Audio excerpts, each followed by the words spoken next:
Recently I watched a performance of the unofficial Dutch anthem Links Rit, and it was at Koningsdag 2019. I've learned that that's King's Day, and it's quite an important celebration in the Dutch calendar. Now, being from the UK, we have a royal family. The Queen, now the King, have their birthday, which is a public holiday, but we don't celebrate it anywhere near similar to how the Dutch people do for their King's Day.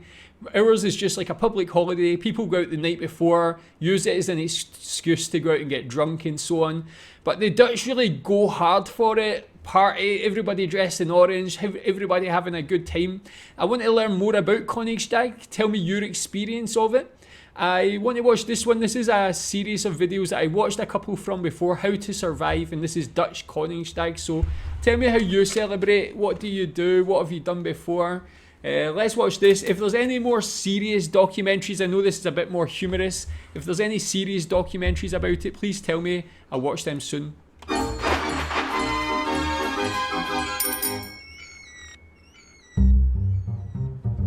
An important phrase the Dutch love to use is do normaal, or act normal. There is, however, one day where all the usual behavioral norms are not only ignored, but crushed under a stampede of 17 million half-drunk Dutchies. Welcome to King's Day. In theory, this day is to honor the royal family, specifically King Willem-Alexander. In practice, it's just one massive orange orgy of a street party, as if the World Cup, Mardi Gras, and the Gay Pride Parade had a dirty threesome at the world's biggest flea market. Now that is an interesting way to describe it. So yeah, tell me about the thoughts of Dutch people for your royal family.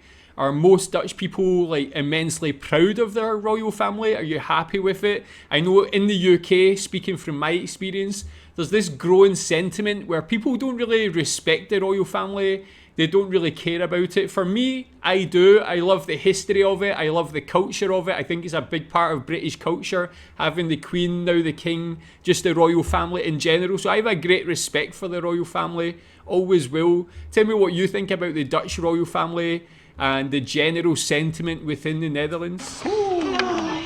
And this was just, yeah, this is quite a descriptive thought. Here's 10 tips to survive this legendary day.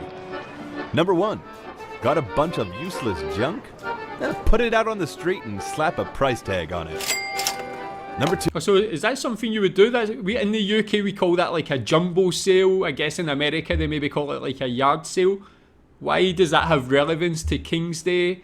Have you ever did that yourself? 2, wear orange. Orange underwear doesn't count.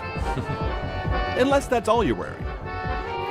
Number 3, child labor was abolished in 1874, but for your kids, King's Day is the exception. Put an instrument in their hands and a hat at their feet. Talent is optional. Talent is optional. That's such a diss to that little girl. Pretty cool. Again, tell me the relevance of that, having young children go out and perform music, busking. I like it that it involves children and that you can do things as a family. That's quite important to me. I have 2 young children, so I really like that, although my children don't have that talent yet anyway. Number 4, if you lose your friends, trust us when we say it's just easier to make new ones. Nice. Number 5, if you're afraid of getting out-negotiated by a ruthless 5-year-old Dutch businessman, just walk the streets after 5 o'clock and get everything for free. Really? Number 6. Despite what you think, you cannot eat 7 biscoutjes in under a minute. Or hit that guy's head with an egg. But you'll probably try anyways. Was that €5 to enter that? €5 to throw an egg at someone's head? Have you ever did that? We have a similar eating thing where it's 3 cream crackers in less than a minute in the UK. What were those dry things? Have you ever tried to do that? But this is actually a lot more than I thought. I thought it was just like a big street party, but there's a lot of cool little activities going on here. Quite unique as well. Number 7. Nope. The Albert Heijn you're walking to has no more beer. Number 8. As a woman on a boat, take every opportunity you get to pee. It might be the last one in hours. Oh, So yeah, man, logistical issues. So this is pretty cool as well. I know that in the Netherlands there's a lot of these canals. Having a party on a boat like that would be quite fun, but yeah, the logistical problems that would arise with regards to needing the toilet could be quite problematic, actually. Number 9. As a man on a boat, just wait till you're under a bridge, and then pee in the canal. And finally, number 10. On King's Day, and for the days following, do not swim in the canals. It's good advice, I think.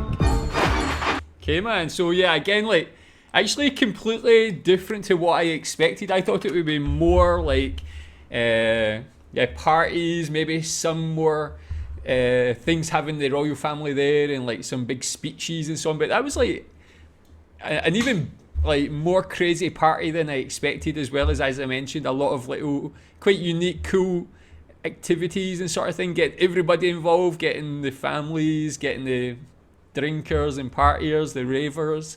So yeah, tell me more about it. Tell me where it originates from. How long has this been celebrated for? What's the craziest Koningsdag you've ever experienced? What's the craziest thing you've done? And yeah, tell me what you think about this. As I said, recommend some maybe more serious documentaries that will give me a deeper insight into it. And I'll check that out soon. Thanks.